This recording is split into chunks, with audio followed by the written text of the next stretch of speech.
Yeah, the shining golden signs. Let your inner sparking night.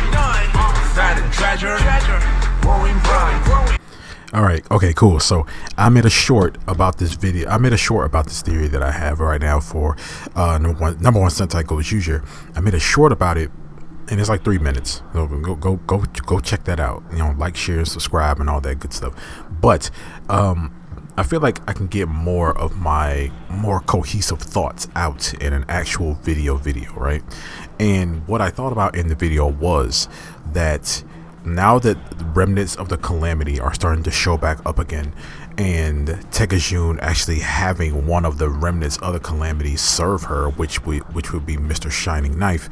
And with that last episode, we saw that Shining Knife used to be like a traveling soldier or whatever, or a traveling warrior and stuff, who had just lost his memories. And then we find out that he is parts of the calamity. He is a warrior from the calamity, and we actually saw we got introduced to another warrior of the calamity, who was Bellum, who was inside of Rai.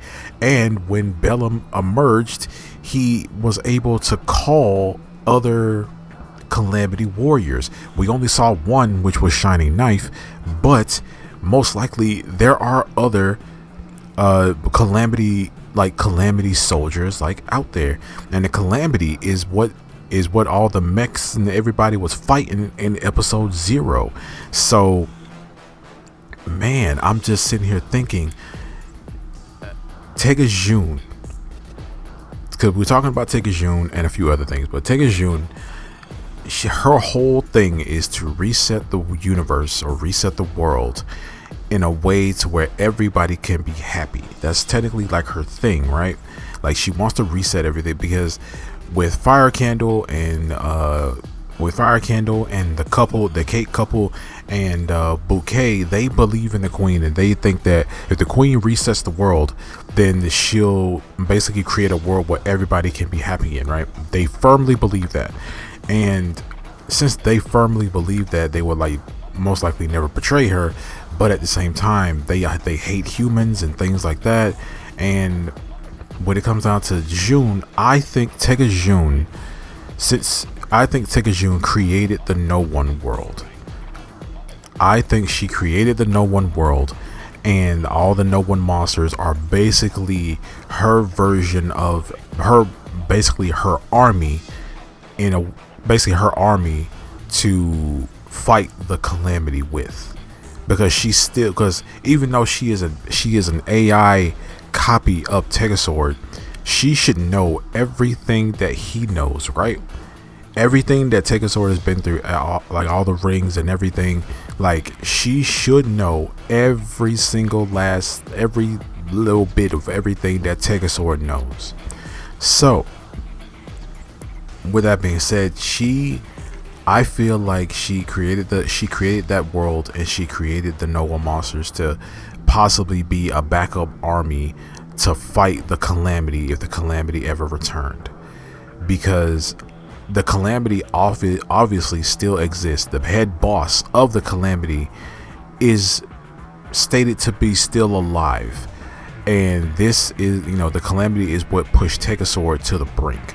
So I think Tega wanted to reset the universe and everything to make sure that the calamity would never come back, because if she resets the universe, then maybe it will erase the calamity. She knows that the calamity is still around.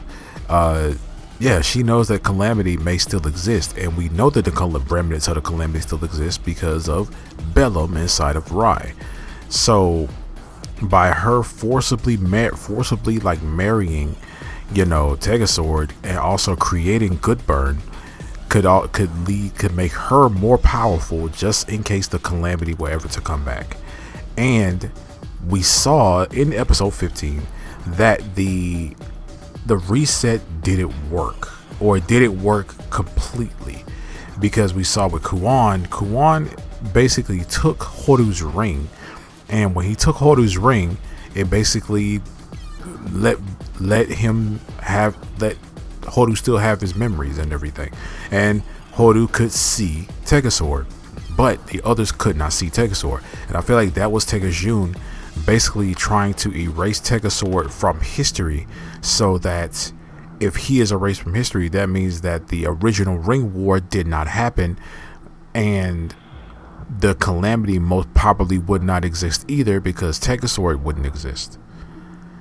I don't know. I know this is kind of like a crackpot kind of theory, but I got a little bit more. So I think that Kuon is an agent of the calamity, and I think that because I feel that way because he wants to collect rings too. He's a ring hunter, and he has a lot of rings, and I feel like he wants to collect the rings too. And I also feel like he is also an agent of a calamity. I feel that way just because based on his henshin and everything when he transforms, even though his powers were bestowed upon him by the queen, I still feel like he is somewhat part of the calamity, especially with the way he's been acting kind of lately.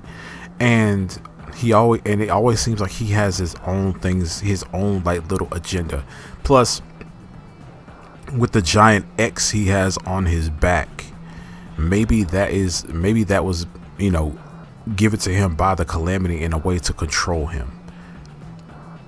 I don't know, because why would Kuon sabotage the wedding and sabotage the universal reset? Because you obviously knew that Horu would be the one to kind of come back and get everybody back together.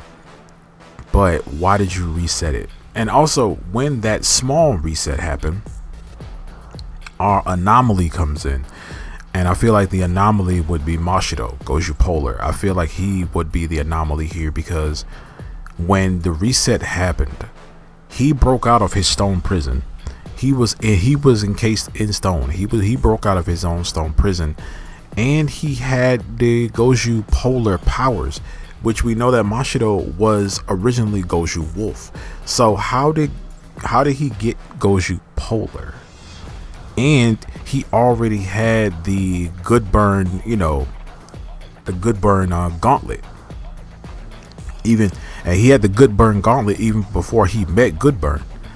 But I don't know. I just feel like the reset caused a bunch of like a domino effect, and it caused a bunch of things to happen. With hence Mashido breaking out of his stone prison, and we know that Mashido and Tega Sword were the victors of the last Ring War. That's most likely why Mashido has the powers that he has, the godlike, air quotes, godlike powers that he has. He is over 10,000 years old and stuff like that, but he was in stone the whole time.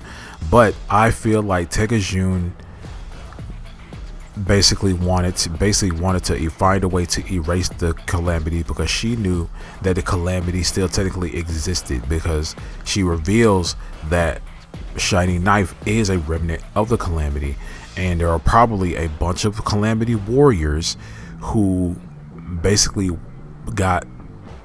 were defeated but not killed, and they got left, and there's a bunch of them possibly roaming around on Earth, and possibly some of them have possibly woken up. There most likely has to be other calamity warriors out there. Even with the last movie that we just had, wasn't the main villain from the calamity, like a villain of the calamity? He wasn't a No.1 monster, so wasn't he a villain of the calamity? Wasn't he one of them?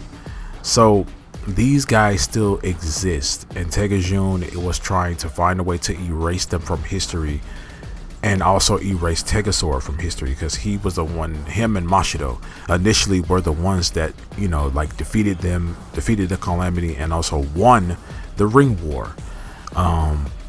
But yeah, man, I think Tegajun is like an anti-hero, or maybe maybe she's good, or maybe she's an anti-hero or stuff like that.